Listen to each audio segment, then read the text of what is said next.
مقابل راتب خيالي. رياض محرز يوافق على الانتقال لأهلي جدة. السلام عليكم ورحمة الله وبركاته.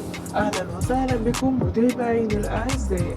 قبل ما نبدأ ما تنسوش تصلوا على النبي عليه أفضل الصلاة والسلام، وكمان ما تنسوش تديروا جيم وتديروا أكواني وتبرتجوا الفيديو فضلا وليس أمرا.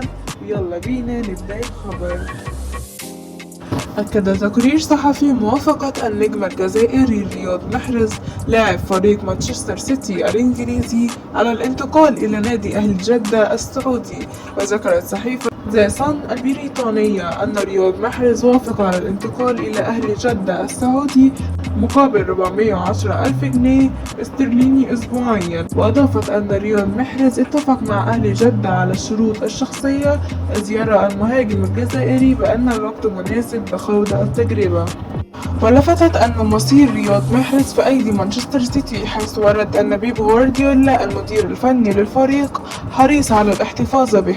ويذكر أن نادي أهل جدة أعلن مؤخرا ضم الحارس السنغالي أدوارد ميندي من تشيلسي والبرازيلي روبرتو فيرمينيو في صفقة انتقال حر بعد انتهاء عقده مع نادي ليفربول. وعاد أهل جدة لمسابقة الدوري السعودي للمحترفين مؤخرا بعد موسم واحد من هبوطه للدرجة الثانية. شاركوني رأيكم في الكومنتات والسلام عليكم.